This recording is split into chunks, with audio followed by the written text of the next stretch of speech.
السلام علیکم پیارے دوستو، احمد اسلامی پوائنٹ کی طرف سے ہم آپ کو خوش آمدید کہتے ہیں۔ اگر آپ ہمارے چینل پر نیو ہیں تو ہماری ویڈیو کو لائک کریں، سبسکرائب کریں اور آگے شیئر ضرور کریں۔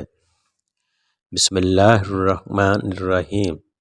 آج ہم آپ کو ایک عیسائی بادشاہ کا واقعہ سناتے ہیں کہ ایک دفعہ ایک عیسائی بادشاہ نے چند سوالات حضرت عمر رضی اللہ تعالیٰ عنہ کے پاس بھیجے اور کہا کہ ان کے جوابات آسمانی کتابوں کی روح سے دیں کہ وہ کون سی قبر ہے جس کا مردہ بھی زندہ، وہ قبر بھی زندہ اور قبر اپنے مدفون کو سیر کراتے پھرتی تھی، پھر وہ مردہ قبر سے باہر نکل کر کچھ عرصہ زندہ رہ کر وفات پایا۔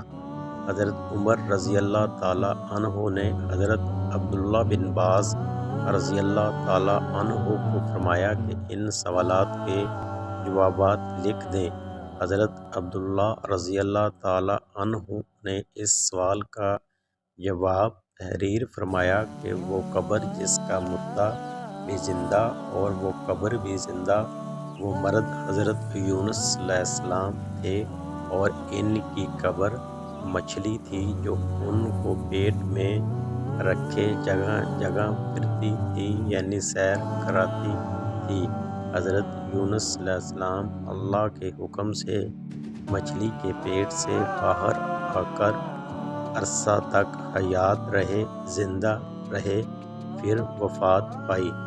حضرت یونس علیہ السلام کا واقعہ، جس کا کچھ حصہ تو خود قرآن میں مذکور ہے اور کچھ روایات حدیث و تاریخ سے ثابت ہے، وہ یہ ہے کہ حضرت یونس علیہ السلام کی قوم عراق میں موصل کے شہر مقام نینوا میں بستے تھے۔ ان کی تعداد قرآن کریم میں 1,00,000 سے زیادہ بتائی ہے۔ ان کی ہدایت کے لیے اللہ تعالیٰ نے حضرت یونس علیہ السلام کو بھیجا، انہوں نے ایمان لانے سے انکار کیا اور اللہ تعالیٰ نے حضرت یونس علیہ السلام کو حکم دیا کہ ان لوگوں کو آگاہ کر دو کہ 3 دن کے اندر اندر تم پر عذاب آنے والا ہے۔ حضرت یونس علیہ السلام نے قوم میں اس کا اعلان کر دیا۔ قوم یونس نے آپس میں مشورہ کیا اور سب کا اتفاق ہوا کہ ہم نے کبھی یونس علیہ السلام کو جھوٹ بولتے نہیں دیکھا، اس لیے ان کی بات نظر انداز کرنے کے قابل نہیں۔ مشورہ یہ طے ہوا کہ یہ دیکھا جائے کہ حضرت یونس علیہ السلام رات کو ہمارے اندر اپنی جگہ مقیم رہتے ہیں تو سمجھ لو کہ کچھ نہیں ہوگا، اور اگر وہ یہاں سے کہیں چلے گئے تو پھر یقین کر لو کہ صبح کو ہم پر عذاب آنے والا ہے۔ حضرت یونس علیہ السلام ارشاد خداوندی سے رات کو اس بستی سے نکل گئے۔ صبح ہوئی تو عذاب الہی ایک سا دھوئیں اور بادل کی شکل میں ان کے سروں پر منڈلانے لگا اور فضائے آسمانی سے نیچے ان کے قریب ہونے لگا، تو ان کو یقین ہو گیا کہ اب ہم سب ہلاک ہونے والے ہیں۔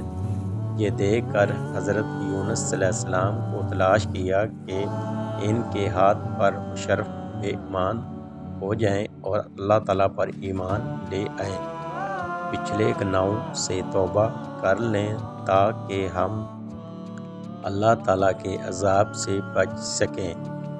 بستی والوں نے حضرت یونس علیہ السلام کو تلاش کیا مگر حضرت یونس علیہ السلام کو نہ پایا، تو خود ہی اخلاص نیت کے ساتھ توبہ و استغفار میں لگ گئے۔ بستی سے باہر نکل کر ایک میدان میں آ گئے، عورتیں، بچے اور جانور سب اسی میدان میں جمع کر دیے گئے۔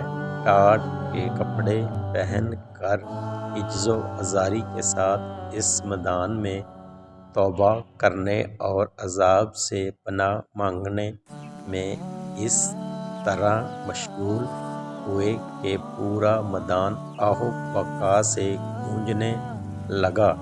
اللہ تعالیٰ نے ان کی توبہ قبول فرما لی اور عذاب ان سے ہٹا دیا۔ جیسا کہ یہ عاشوراء یعنی 10ویں محرم کا دن تھا۔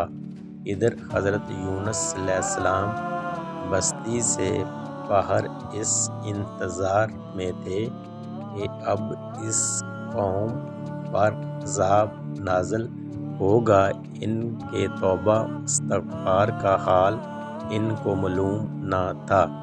جب عذاب ٹل گیا تو ان کو فکر ہوئی کہ مجھے جھوٹا قرار دیا جائے گا، کیونکہ میں نے اعلان کیا تھا کہ 3 دن کے اندر اندر عذاب آ جائے گا۔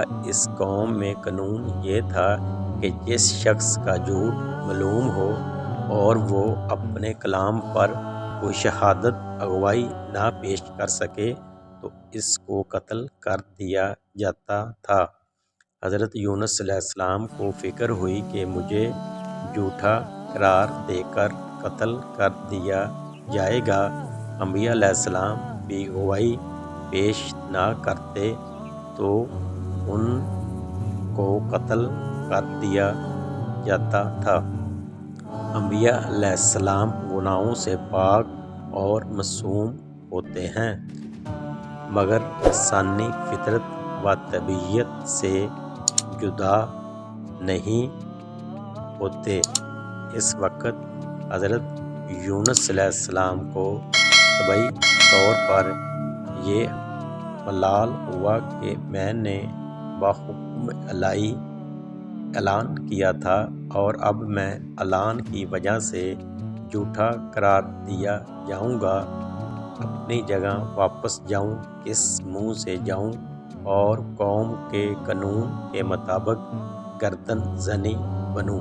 اس رنج و غم اور پریشانی کے عالم میں اس شہر سے نکل جانے کا ارادہ کر کے چل دیے، یہاں تک کہ بحر روم کے کنارہ پر پہنچ گئے۔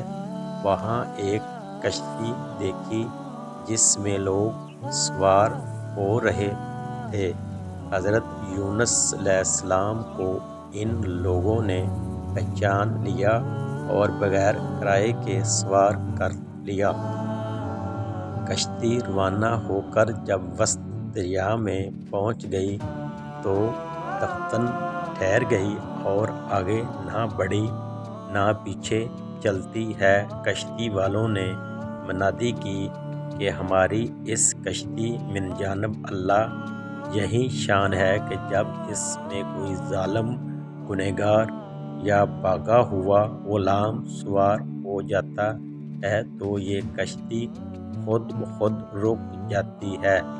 اس آدمی کو ظاہر کر دینا چاہیے تاکہ ایک آدمی کی وجہ سے سب پر مصیبت نہ آئے۔ حضرت یونس علیہ السلام بول اٹھے کہ میں وہ بھاگا ہوا غلام گنہگار میں ہی ہوں، کیونکہ میں اپنے شہر سے غائب ہو کر کشتی میں سوار ہوا ایک طبعی خوف کی وجہ سے تھا اور بإذن الہی یہ تھا کہ اس بغیر حزن کے اس طرف آنے کو حضرت یونس علیہ السلام کی پیغمبرانہ شان نے ایک گناہ قرار دیا کہ پیغمبر کی کوئی نقل و حرکت بلا حزن کے نہیں ہونی چاہیے تھی۔ اس لیے فرمایا کہ مجھے دریا میں ڈال دو تو تم سب اس عذاب سے بچ جاؤ گے۔ کشتی والے اس پر تیار نہ ہوئے، بلکہ انہوں نے قرعہ اندازی کی تاکہ قرعہ میں جس کا نام نکل آئے اس کو دریا میں ڈالا جائے۔ اتفاقاً قرعہ میں حضرت یونس علیہ السلام کا نام نکل آیا۔ ان لوگوں کو اس پر تعجب ہوا کہ کئی مرتبہ قرعہ اندازی کی گئی ہر مرتبہ بحکم الہی اللہ تعالیٰ کے حکم سے حضرت یونس علیہ السلام کا نام ہی نکل آتا۔ قرآن کریم میں اس قرآن اندازی اور ان میں یونس علیہ السلام کا نام نکلنے کا ذکر موجود ہے۔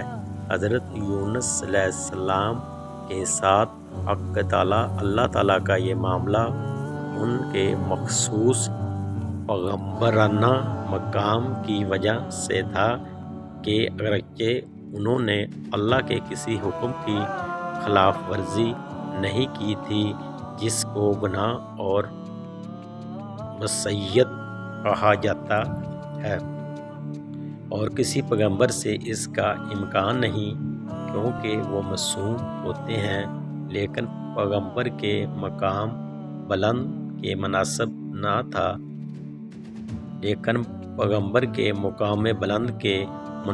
نہ تھا کہ محض خوف تباہی سے کسی جگہ بغیر اذن خداوندی منتقل ہو جائیں۔ دوسری طرف ایک بہت بڑی مچھلی باہو خداوندی کشتی کے قریب منہ پھیلائے ہوئے موجود تھی۔ یہ دریا میں آئیں تو ان کو اپنے پیٹ میں جگہ دے، جس کو اللہ تعالیٰ نے پہلے سے ہی حکم دے رکھا تھا۔ حضرت یونس علیہ السلام کا جسم جو تیرے پیٹ کے اندر رکھا جائے گا یہ تیری غذا نہیں بلکہ ہم نے تیرے پیٹ کو ان کا مسکن بنایا ہے۔ حضرت یونس علیہ السلام دریا میں گئے تو فوراً اس مچھلی نے منہ میں لے لیا۔ حضرت عبداللہ بن مسعود رضی اللہ تعالیٰ عنہ نے فرمایا کہ حضرت یونس علیہ السلام اس مچھلی کے پیٹ میں 40 روز رہے۔ یہ ان کو زمین کی تہہ تک لے جاتی اور دور دراز کی مسافتوں میں تراتی رہی۔ بعض حضرات نے 7 اور بعض نے 5 دن اور بعض نے 1 دن کے چند گھنٹے مچھلی کے پیٹ میں رہنے کی مدت بتائی ہے۔ حقیقت حال اللہ تعالیٰ کو معلوم ہے کہ اصل معاملہ کیا تھا۔ اس حالت میں حضرت یونس علیہ السلام نے یہ دعا کی، لا الہ الا انت سبحانک انی کنت من الظالمین۔ اللہ تعالیٰ نے اس دعا کو قبول فرما لیا اور بالکل صحیح سالم حضرت یونس علیہ السلام کو دریا کے کنارے پر ڈال دیا۔ مچھلی کے پیٹ کی گرمی سے ان کے بدن پر کوئی بال نہ رہا تھا۔ اللہ تعالیٰ نے ان کے قریب ایک کدو لوکی کا درخت اگا دیا جس کے پتوں کا سایہ بھی حضرت یونس علیہ السلام کے لیے ایک راحت بن گئی، اور ایک جنگلی بکری کو اللہ تعالیٰ نے اشارہ فرما دیا کہ وہ صبح و شام ان کے پاس آ کھڑی ہوتی اور وہ اس کا دودھ پی لیتے تھے۔ اسی طرح حضرت یونس علیہ السلام کو اس غلطی پر تنبیہ بھی ہو گئی اور بعد میں ان کی قوم کو پورا حال معلوم ہو گیا۔ سب اللہ تعالیٰ کی رحمت اور فضل ہی تھا، ورنہ آپ تو ضعیف تھے، اور یہ اللہ تعالیٰ کی شان اور فضل کی وجہ سے ہی اللہ نے کرم کیا۔